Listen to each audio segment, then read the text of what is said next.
I can't believe it. You look so much like someone I used to know. Before we begin, please note that this story explores deep themes of family, humanity, responsibility, and second chances. It is meant to encourage empathy and reflection. If you feel unprepared for these themes, you may wish to pause before continuing. Leonard Baker parked his black BMW along the curb in front of St. Francis Home, a modest orphanage tucked into the little village neighborhood of Chicago. The time on the dashboard read 9 a.m., and a thin June chill lingered in the air despite the approaching summer. Leonard straightened his tie, checked his reflection in the rearview mirror, and let out a quiet sigh. He wasn't here because he wanted to be. Leonard was here because he had to be. His real estate company, Baker Developments, had recently faced negative press regarding urban redevelopment projects. Community activists accused the company of prioritizing profit over people. His PR team suggested a charitable donation, something visible, wholesome, and emotionally resonant. A contribution to an orphanage would photograph well. It always did. So Leonard stepped out of his car wearing an impeccable gray suit, polished shoes, and the confident posture of a man who had spent decades being in control. In his briefcase was a neatly written check for $50,000. The building before him was faded yellow, its paint peeling in places. Rust crept along the iron gate, and dark damp stains marked sections of the walls. But the front yard was carefully maintained. Bright flowers bloomed along the path, and a small community garden thrived near the entrance. A group of children laughed as they played under the watchful eye of a nun. Leonard paused for a moment, unexpectedly unsettled by the contrast. Inside, the air smelled of disinfectant mixed with warm, home-cooked food.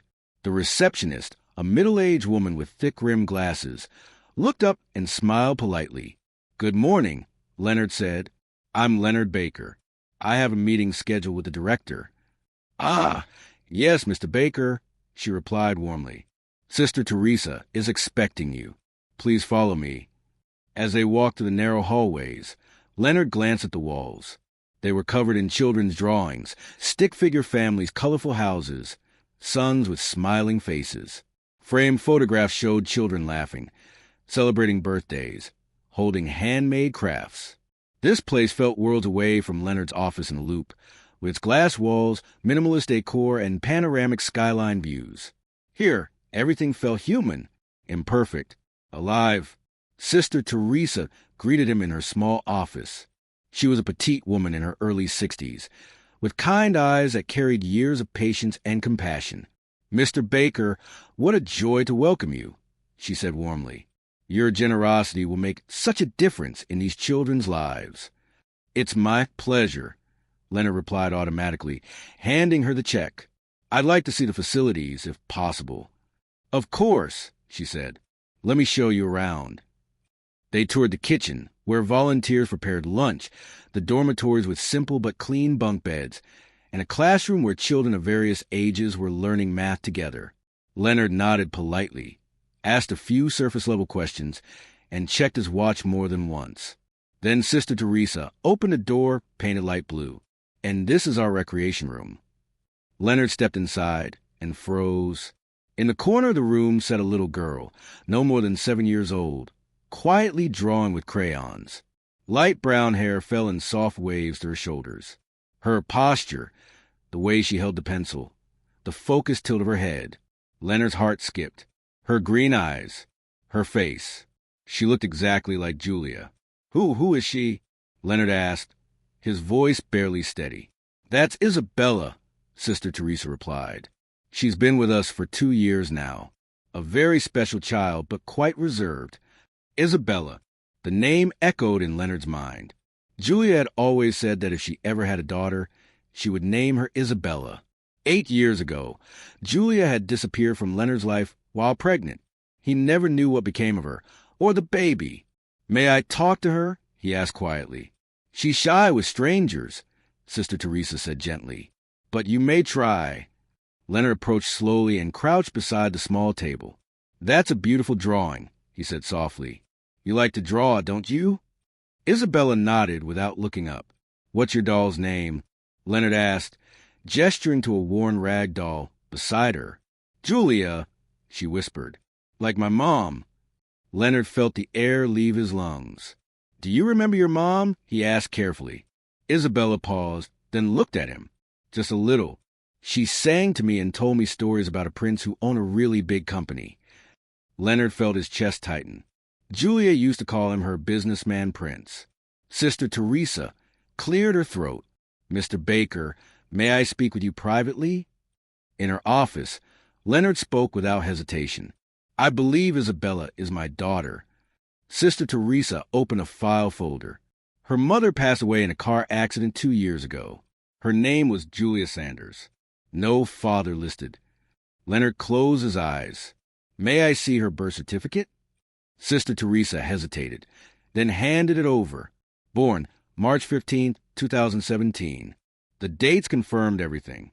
"I need a DNA test," Leonard said. "If she's mine, I want custody." Hope flickered in Sister Teresa's eyes. "Isabella asks about her father all the time." Leonard swallowed hard. "Please don't tell her yet." That afternoon, Leonard returned to the playroom. Isabella had drawn a tall man beside the woman and child. "It's my family," she said simply. "My daddy hasn't found me yet." Leonard smiled through the pain. "I'm sure he will." Back in his car, Leonard canceled his day, called his lawyer, and booked a DNA test. That night, in his penthouse, surrounded by luxury that suddenly felt hollow, Leonard didn't sleep. He found old photos of Julia, one with her hand resting on her belly. "I'm sorry," he whispered. Leonard arrived at the DNA lab the next morning at 7 a.m., nearly an hour before it officially opened. He stood in the quiet lobby, hands clasped behind his back, staring at the muted reflection of himself in the glass doors. For the first time in decades, he felt completely powerless. No amount of money, influence, or reputation could speed up the truth he was about to uncover, except, perhaps, his willingness to try. Dr. Henry Nelson, his longtime attorney and friend, arrived shortly after. "I've arranged everything," Henry said calmly. "The sample collection will be quick." Leonard nodded. "I'll pay whatever it takes to get the results faster." The technician explained the process, swabbed Leonard's cheek, sealed the sample, and entered it into the system. "Results will be ready in 48 hours, she said. Leonard leaned forward. "Can you do it in 24? She hesitated. "That's highly unusual." "I'll cover the cost," Leonard said firmly. After a brief exchange, the technician nodded. 24 hours. Those 24 hours felt longer than the past 7 years combined. That same afternoon, Leonard returned to St. Francis' home. This time without a suit, without a camera, and without an agenda. He simply wanted to see Isabella. "She's in the courtyard," Sister Teresa told him with a knowing smile. The courtyard was small but bright, sunlight filtering through the trees. Several children ran around laughing, but Isabella sat on a low stool, drawing once again. "Hi, Isabella," Leonard said softly. "May I sit with you?" She looked up, her face lighting up instantly. "You came back." "I told you I would," he said, sitting beside her on the ground. "What are you drawing today?"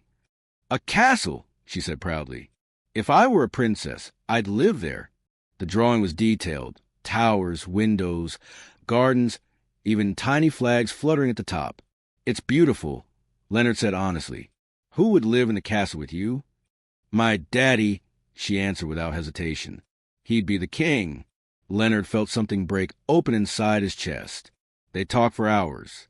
Isabella told him about her favorite books, how she loved math, and how she wished she had someone to ride bikes with on weekends.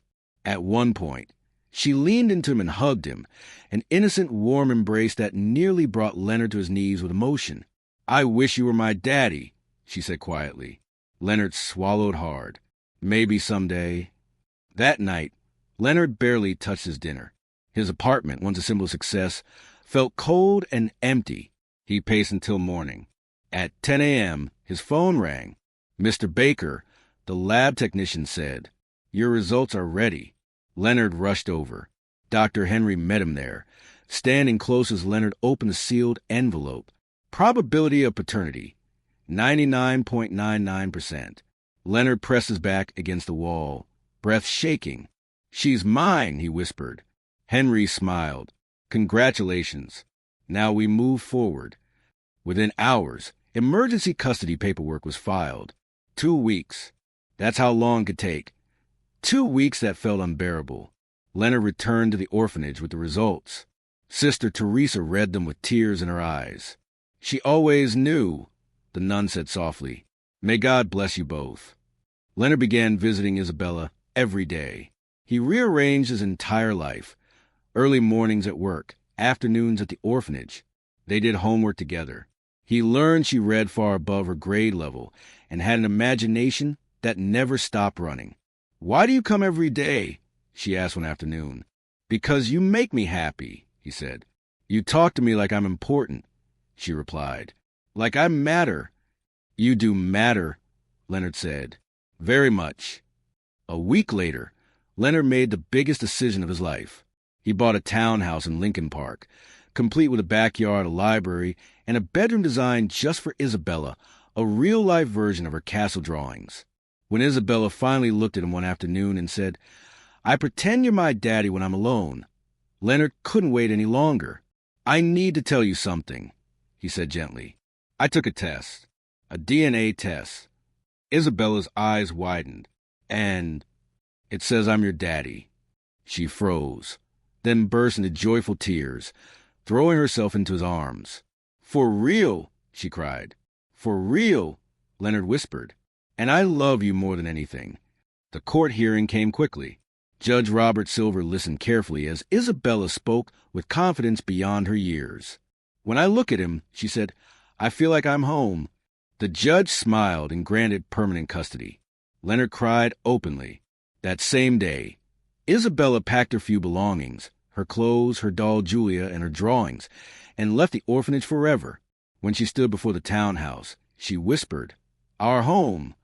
Life changed beautifully after that. Mornings were pancakes and laughter. Evenings were homework, stories, and clumsy hair-braiding attempts. Isabella thrived at her new school, made friends easily, and carried her mother's memory with grace. Leonard discovered something he never knew he was missing: purpose. Months later, Isabella presented him with a handmade book titled The Story of Daddy and Isabella. Leonard wept. Years passed. Isabella grew into a confident, compassionate young girl. At her third-grade graduation, she stood before a crowd and said, Family isn't just who you're born with. It's who chooses to love you.